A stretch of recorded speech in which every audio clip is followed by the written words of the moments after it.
One quick thing. Awesome. Hi, everybody. So great to see you. For those of you who don't know me, I see a couple of new faces. My name's Theresa Cifali. I'm a member of the Southern Westchester chapter, and I've been in Master Networks. This is my 6th year, and I am the director of training for I'm the regional advisor for training. I think that's the proper title. And I want to just say how honored I am to be able to be here and provide some extra training that'll help you really move forward in your networking efforts. And I have a really awesome team. I know I have a few team members that are off doing other things today, but Jim Sandler's here. Jim Sandler's on the regional training team. He's also the regional director of leadership. And you'll be seeing more training coming out from the leadership team as well moving forward. So I'm just going to ask everyone to please mute themselves, and we're going to just dive in, and everybody who joins us as we move forward can just dive in from wherever it is that we're at. Everybody can see my screen okay? Just a quick thumbs up. Awesome. I'm going to expect you all to be paying attention, because I might ask you to put some things into the chat. And in the meantime, let's see if we can actually get this moving forward. So good afternoon, networkers. It's officially afternoon. On behalf of the regional training team and myself, welcome to Bond, Beyond the Bee, how to nurture relationships that grow your business. And our intention today is to help you discover how to move past the B of the Bond method in order to maximize your networking efforts. So let's start at the beginning with just a little quick refresher of Bond. Oh, wait, wait, wrong Bond. Wrong Bond. I mean, this bond, which is a mnemonic that stands for build on common interests, occupation exploration, needs discovery, and develop an opportunity. Bond is, in effect, a map of how to build purposeful and meaningful relationships that grow your business. It's the model to create efficient and effective meetings with potential customers and possible partners. And at Master Networks, we are all about relationships, not transactions. I'm sure you've heard that many times. It's about people first. When you master building good relationships with the right people, the business will come. And this is why every week on week 1, we take time in our chapter meetings to practice Bond. And we always advise that you start at the beginning, which is that foundation B, build on common interests. Now, we're not going to really do a deep dive into this, just simply because you guys have been focused a lot on the B part of Bond. We talk about the build on common interests frequently. This step is about creating the connection with people. And I find that it's about being perpetually curious, asking good questions, and being a great listener. You've likely heard someone from our organization say that the magic is in the face-to-faces. And while that's true, most often what happens is that you end up having these one and done meetings. So type a me in the chat if that's you. There's no judgment here. I've definitely done that, where I've just had a whole series of meetings. I meet with people once and then never to meet with them again. If that's you, type a me in the chat. Yeah, it's very, very common, right? If that's the path you've been following, well, we're going to address that today. Because doing those one and done meetings means that you're missing out on the magic of Bond, which means that you're leaving opportunities and therefore money on the table. So today we're going to explore the other steps of the Bond method, because we don't really talk about those enough. And we're going to share some actions that you can take to maximize your relationship building efforts and move beyond the B. Who's ready? You ready to go? Get a thumbs up. Ready? Awesome. Okay. So You've moved beyond the B and you've built on a common interest, or maybe you haven't. The question then is, now what? The truth is that you're not going to develop a business opportunity with every person that you meet, right? I'm sure you know that already. Sometimes you make a really great new friend. Sometimes you may discover that there's just nothing there to develop, and that's okay too. But if by the end of your first meeting, there is a connection there, then it's time to move on to step 2 of the bond method, which is occupation exploration. This step of bond is focused on work. Your goal in this step is to continue building connections with people and learning more about their career and about their business. Here, you're looking to discover their passion and their why, the path that they've taken to get to where they are now, or steps in their journey, which will actually give you insight into their values and ideals. To make the most of this stage, you want to come to your meetings prepared, especially when you're in this occupation exploration stage. Do a little research and know what questions that you'd like to ask in advance of that meeting. I'm going to share some good questions to ask in this stage, so feel free to screenshot these if you like. So how did you get interested in your line of work?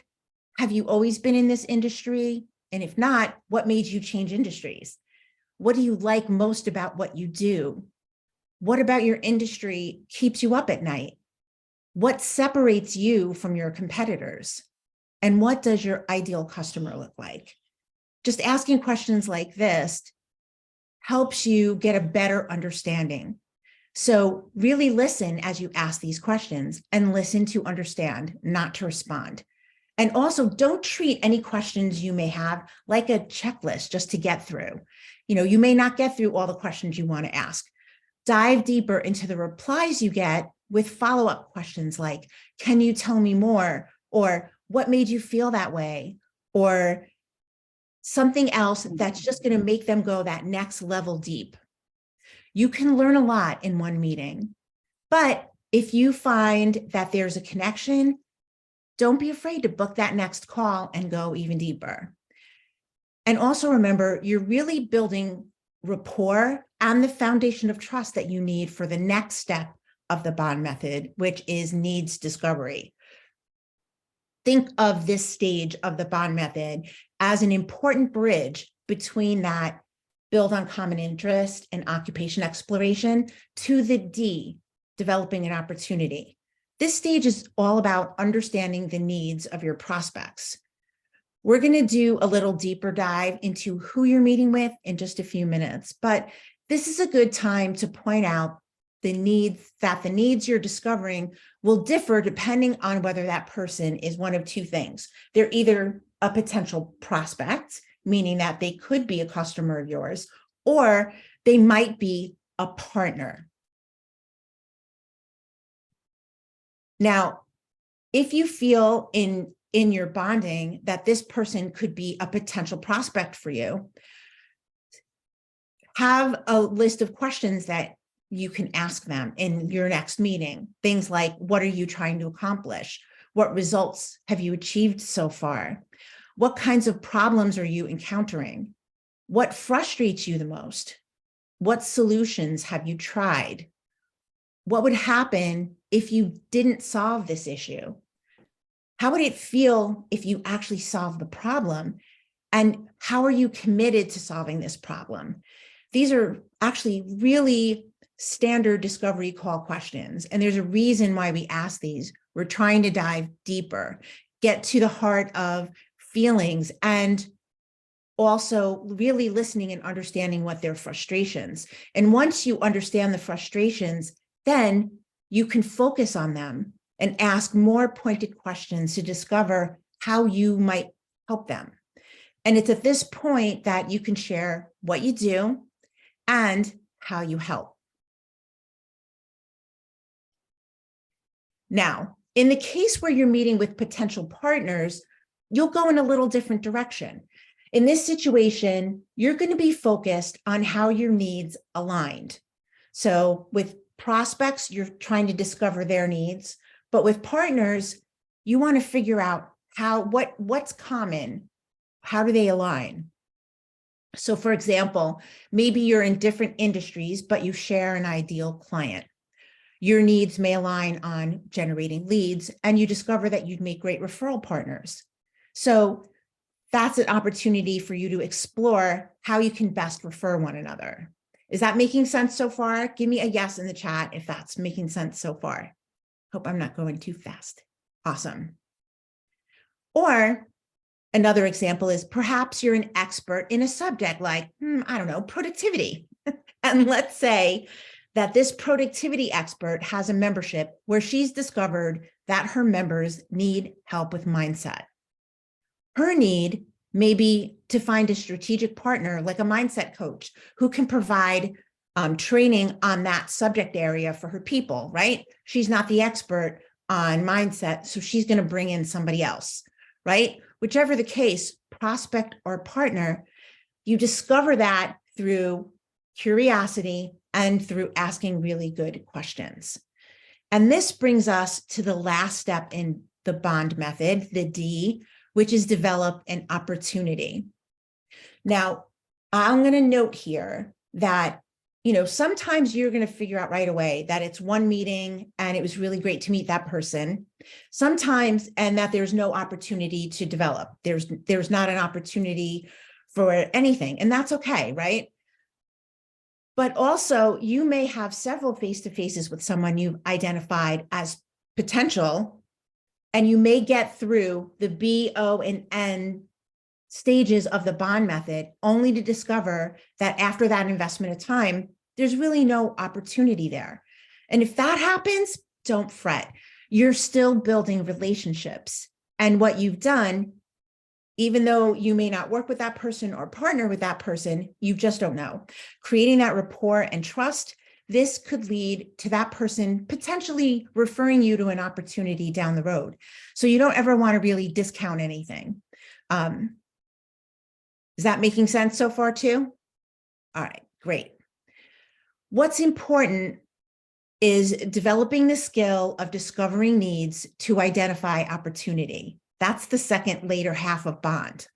Success here requires recognizing good opportunities early, moving from pulling information, meaning you're asking questions and getting people to talk to you, to then sharing information where you're getting essentially permission to talk about yourself and what you do.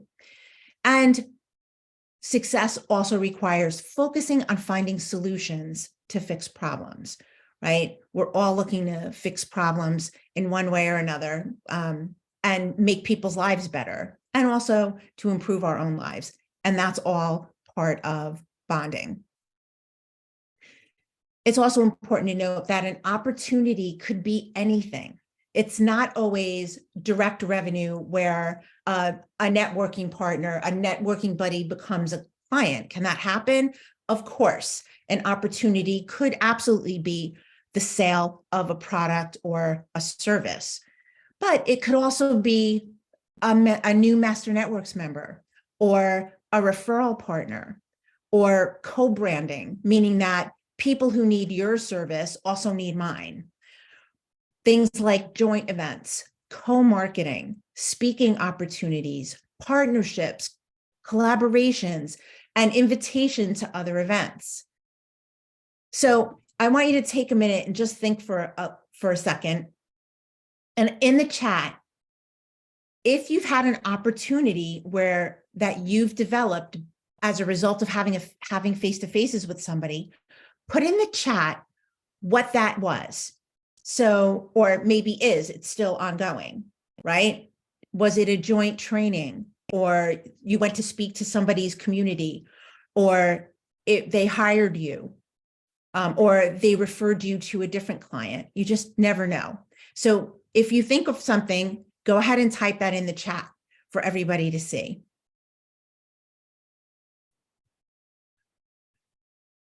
Awesome. Nikki says, I went to speak to someone's community. Rick helped someone write their book. Joint seminar with an estate attorney for my Medicare expertise. Fantastic. A webinar. So help change mindset towards networking. That's awesome. Awesome. These are all really great examples because ROI is all of these things. Terrific. Spoke to someone's industry peeps. Fabulous. Collaboration. Terrific. So to improve your skill of developing opportunities, practice asking questions like these. Knowing what I do, how can I help you? Right? How do you see us working together? Or even a what if question. So like maybe you have an idea of how you can collaborate. What if we, and whatever that would be, right? What do you see as your options moving forward together, right? What do you want input from me? Getting that permission for you to share your thoughts and ideas of how you could partner, right? What is our go forward plan? Or when could you meet to discuss this further? So a really great time to plan your next face-to-face to explore these opportunities is to book that next call right there on the spot. And again, opportunities, and you can see in the chat, opportunities come in all different shapes and sizes. Sometimes those opportunities come in the form of direct revenue, right? Someone in your network has hired you and you've gotten a client. Other times, the opportunities you're developing may lead to revenue down the road. So for example, somebody invites you to come and speak at an event and one of their attendees hires you. That's indirect revenue, right? But it's still a result of your networking efforts. And as I said before, sometimes the opportunity is an amazing new friend. Those are also important. Now, before we move along to the next part of this event, I'd like to mention that while the path of bond often is linear and we describe it as linear, that isn't always the case in 100% of the time, right? More often than not, it's messy with parts and pieces of it that overlap. So for example, sometimes the common interest you build on is business and that B and O overlap. But no matter which path you use, which path you take in your relationship building as you're bonding, just use your intuition and your good judgment and build those relationships. Because if you're just looking at networking only as a way to sell your wares, in other words, you're looking at your networking colleagues as customers, then you're missing out on the bigger picture here. We want to build strategic relationships. Those are what will carry you farther for longer. Make sense? Give me a yes in the chat if that makes sense to you. Now that everybody okay? Is everybody with me so far? Everybody's good? All right. I know it's a lot of information. All right. So now that you understand how bond works, you may be wondering, who should I bond with? How many face-to-faces should I be having? Do I need to meet with each person multiple times? Which inevitably, I can never say that word, inevitably begs the question, oh my gosh, how much time is all of this going to take? Those are all fair questions. If you were to start asking questions to any random member in this room, you'll find there are those who want to meet everyone, those who want to meet no one, and everything you can imagine in between those 2 points. When it comes to face-to-faces, how many, the number of them, is way less important than who you're having them with. You really want to put thought into who you're meeting with, and you want to put intention behind it. You really want to be intentional, have a lot of thought into what it is that you're doing. Just having a bunch of random meetings is only going to serve to eat up a lot of your time. And you may not have it. So if you only have an hour a week to spend doing face-to-faces, how are you then going to spend that time? It really matters to think about it. Connecting with the right people will help you develop opportunities way faster, and that's always worth your time. Of course, you'll always start with B build on common interests. And it's during this initial meeting where you have to start practicing getting better at identifying who you want to continue the conversation with.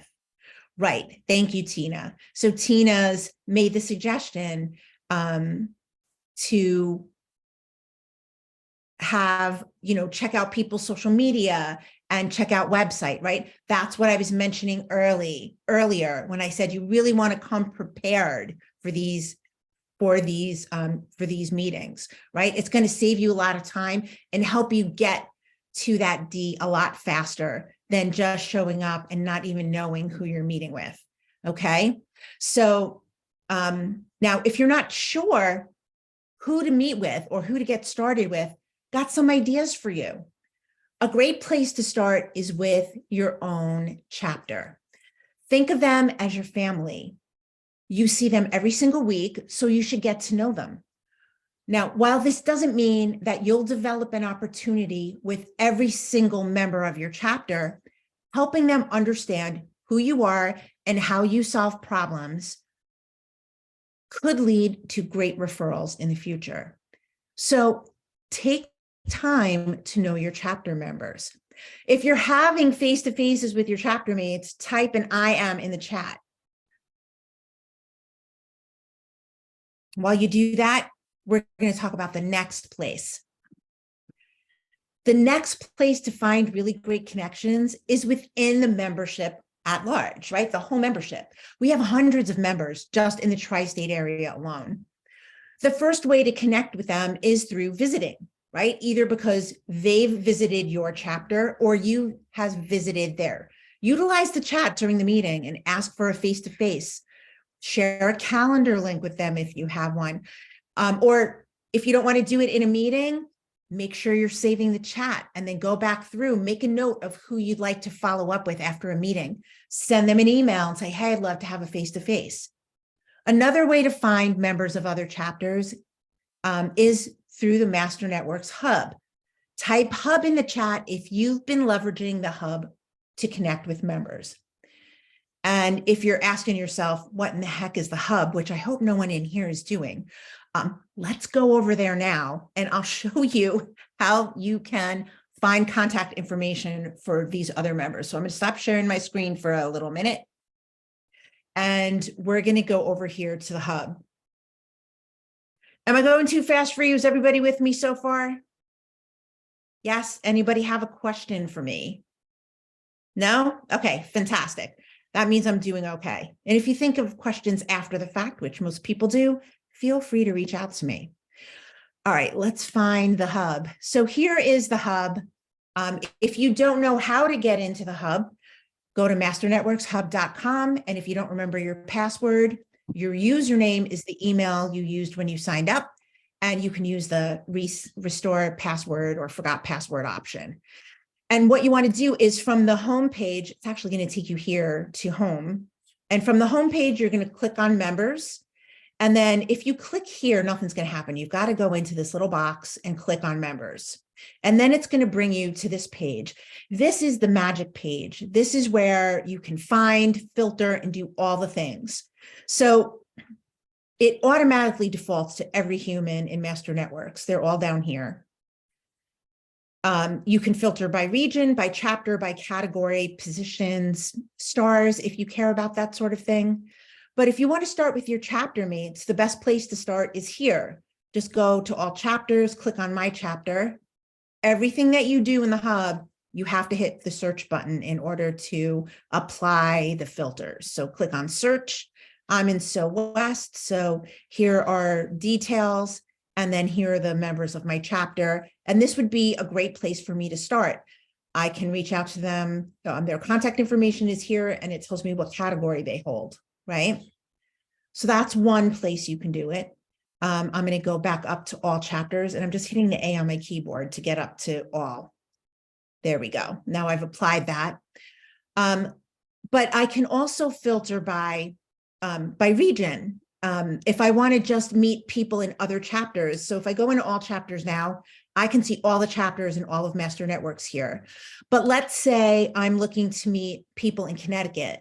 I could go to all regions, click on Connecticut region. And then when I go to all chapters, it's filtered out everybody else. And these are only chapter members. So if I went to Danbury and hit search, now all the members of the Danbury chapter pop up and I can reach out to those people. All right. We're going to go back. We're going to go back over here. We're switching computers. It's crazy. All right. Let me find my share screen. All right. So one more place. Now, if you have limited time for face-to-faces and you want to use a little more strategy, right? One way to do that is through the use of industry spheres. We have a PDF of these spheres, and I will add that to the chat in case you don't have them. I'll do that in a little minute. But categories within your sphere can often be great referral partners. So they're typically not competition, but you share a customer avatar, right? So for example, a realtor and a mortgage broker, or a branding specialist and a web designer.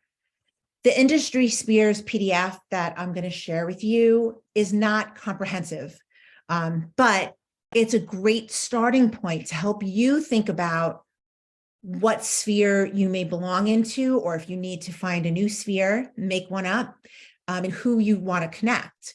Now, before I drop that in the chat, we're going to actually head back to the hub, and I'm going to show you how to find members by category. So I'm going to stop sharing here, and we're going to go back to the hub.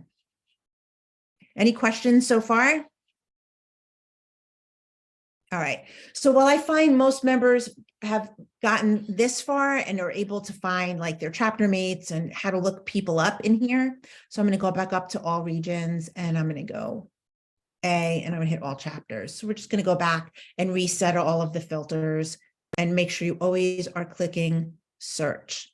So the categories area here is really helpful. So let's say, you know, you're a realtor and you're looking to connect with mortgage people.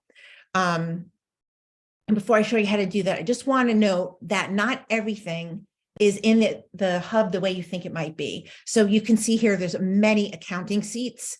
So if you were to just come in and try to search for bookkeeping under B, you're not going to find it there. You'll only find it under accounting. It's the same thing with like financial, coaches, wellness. So, you know, if you can't find it one way, try a different way. I mean, you can scroll through all these things, but you also have the opportunity to get from one place to another just by typing the first letter. So, so if I want to find mortgage people, I'm going to click on M, which is going to take me down to Marine Captain. And I'm just going to scroll down here to, let's say I'm looking for mortgage residential. Now, if I hit search, it's going to show me all the residential mortgage people within master networks. If that doesn't help you, because let's say, again, you're only licensed in Connecticut, you would then filter it a step further by going into regions, clicking on Connecticut, hitting search. And now you're going to see there are 3 residential mortgage members in Connecticut. If you want to connect with residential mortgage members in the New York region, and you hit search, now those people are going to come here. And what's great about this is now you have very specific targeted people to connect with, which will save you time and effort. Is that making sense so far? Was there anybody in here that did not know that you could filter like that in the hub? Just out of curiosity? Perfect. Is there anybody in here who has not thought about connecting with people in their industry spheres? Just put a me in the chat if you've not considered doing that before. And I'm going to go back to sharing this. Yeah. So good. You know, so really start thinking about who you're connecting with as far as members, right? Chapter mates, people you're meeting as you're visiting or that are visiting your chapters, or within your industry spheres, or just, say there's just a general area you want to meet members in.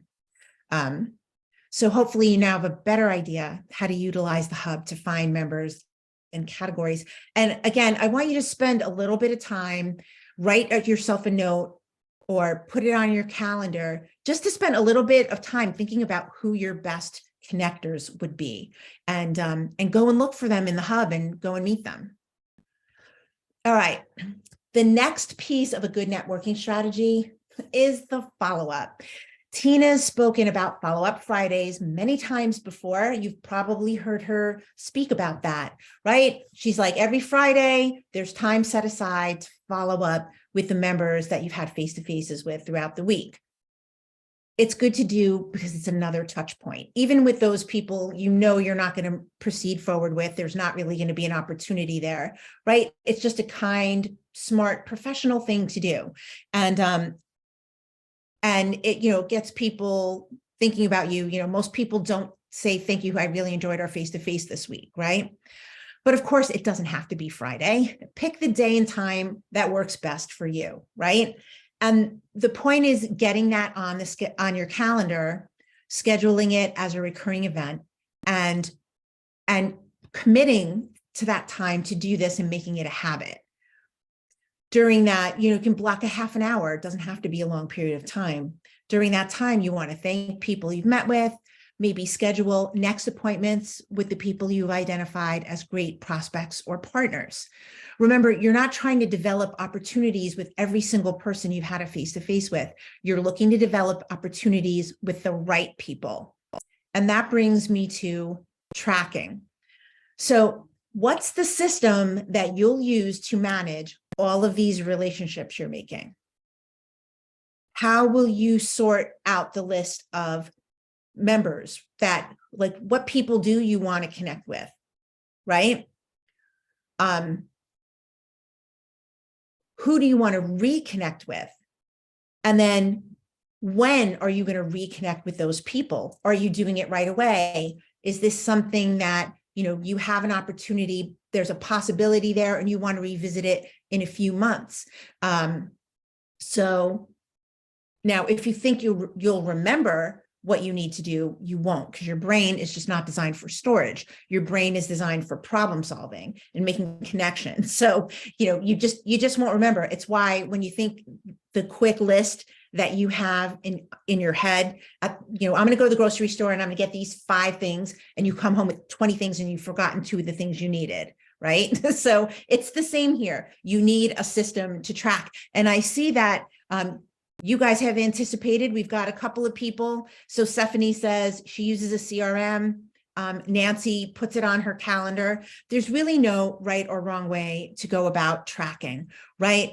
There are all sorts of different methods. Just a few of them are, maybe you're a notebook person, so you're a pen to paper type of gal or guy, or maybe you love spreadsheets, or perhaps you have a CRM. Or maybe you use a project management tool, like we use Monday.com, and I use ActiveCampaign, which is a CRM, but I don't use the CRM portion of it. But I do use my project management tool for my tracking. Asana and Trello, I mention them specifically because they're easy to use, they're free to use. And if you're not looking to use an expensive CRM or anything that's complicated, or you're like me and like I shrink at a spreadsheet, I have no idea how they work. I'm basic spreadsheet person.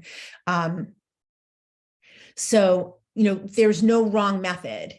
Somebody said Google Drive. Lois uses a CRM, calendar, and Excel. So you can use a combination, absolutely. The point is to use a system that works for you and then be consistent with the system. And awesome, Pan. I love Monday. We use Monday.com. I absolutely love it. And it's been really helpful. So I'm going to just stop sharing again. I know I'm like sharing and unsharing. And I just wanted to talk over some of the methods, and I wanted to show you actually, let me ask you what you want. I can show you like a really quick way to track using Trello. It would work the same way in Asana. Is anybody interested in seeing that? Just raise your hand if you're interested in seeing that so I can see. Okay, great. So let's talk about a couple of ideas for managing your contacts. Number one, I'm just going to say this without getting on a soapbox. There's a bunch of you who have heard me say it before.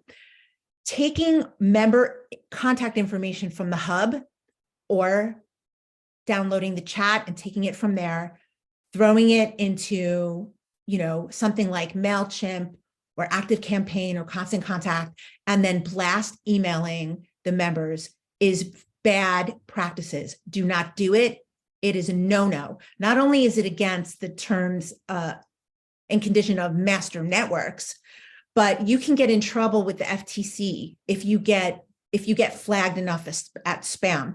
If somebody didn't give you permission, don't do it. So I just want to say that it's just not worth the risk of getting yourself into trouble. And you won't even know, because enough people flag you as spam.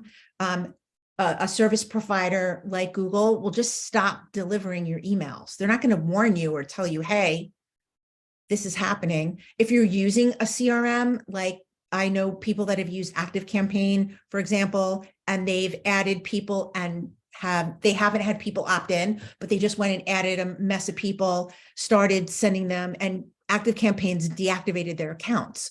So that's not a good practice. Okay, I said I wasn't going to get on a soapbox, but I did. I apologize. But adding them to your contacts to email one-off is fine. So if you are a do I have any pen to paper people in here? Like you have a million notebooks? Okay, there is a method for you. Do not feel like you need to go digital. If you're curious about going digital or you want to go digital, that's fine. But if your system is working for you, keep using your system, whatever that is, right? And simplicity in my brain is sophistication, the ultimate sophistication. So if you're using a paper method, one thing that you can do is have one sheet of paper per person. I don't care if it's line paper, copy paper, it doesn't matter. And then if it's a matter of then sorting those people, because you can lose a lot. You can lose a lot, right? There's somebody you want to follow up with, and then you waste time flipping through your notebook, right?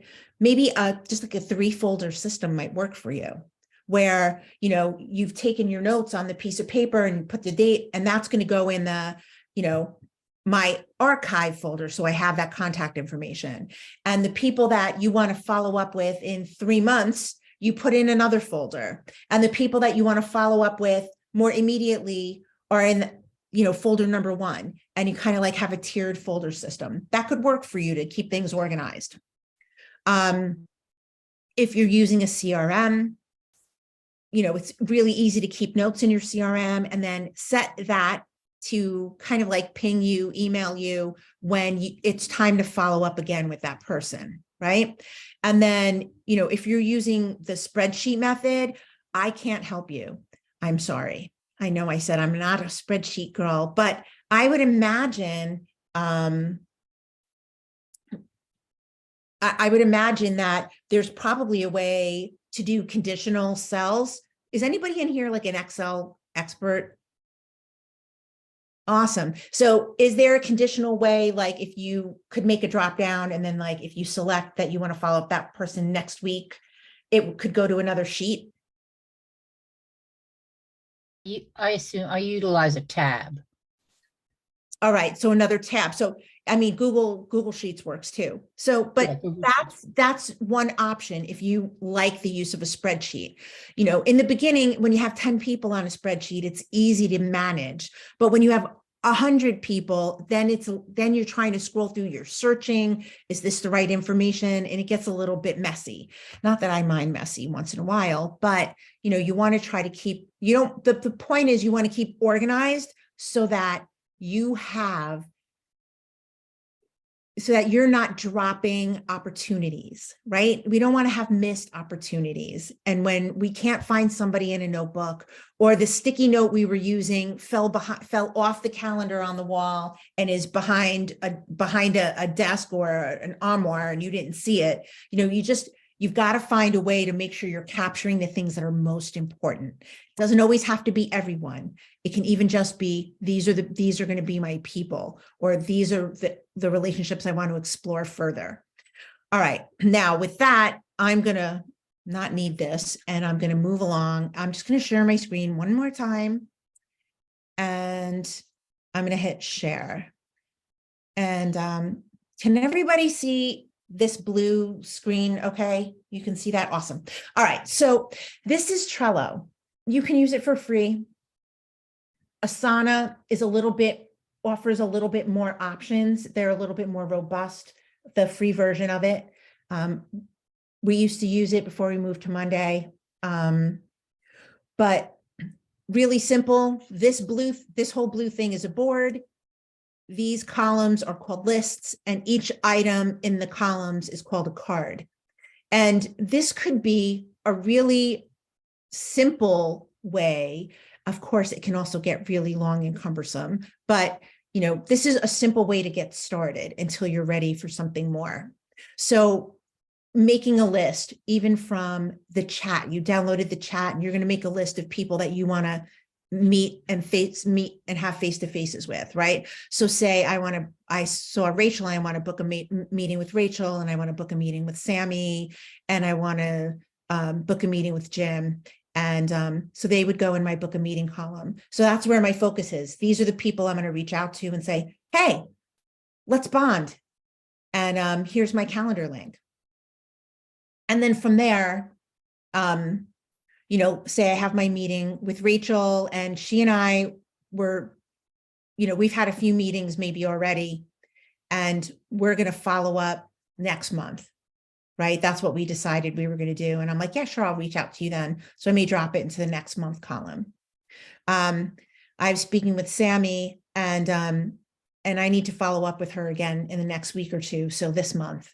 And then Jim and I have big plans to do big things together, but we both have a lot on our plate right now. We're going to follow up sometime later. And this is a reminder, just at a glance reminder for me. And then I can go a step further in each of these specific cards. So I'm going to open up this one just by clicking anywhere here in the middle. And now it's opened up this pop-up here. And I can, in the description area, this is generally where I would keep, if I were doing it, keep contact information here. So I don't have to then leave this tool to go somewhere else to find it. And then down here under activity, I would use this to track meeting notes. So really this is meant to be used with teams. So if Lois and I were in this board together, we could talk to each other here. But as a solo person, just using this to track meetings, I have a meeting. Let's say I had that meeting with Karen yesterday, and I made meeting notes here. The next time I talk to her, I would write those new notes here. And then when I hit save, it's going to say just now, and all of these notes are going to be timestamped, and I'll have like basically a history, which is really awesome. The other thing I can do is, let's say I want to go over here. I want to follow up later with Jim, but later doesn't mean anything. But when we were talking, Jim and I said, we should definitely follow up in the beginning of September. So then I'll go down here to dates. And then I'm going to go across to September 1st. And I've got save, and maybe I'm making a note, follow up with Jim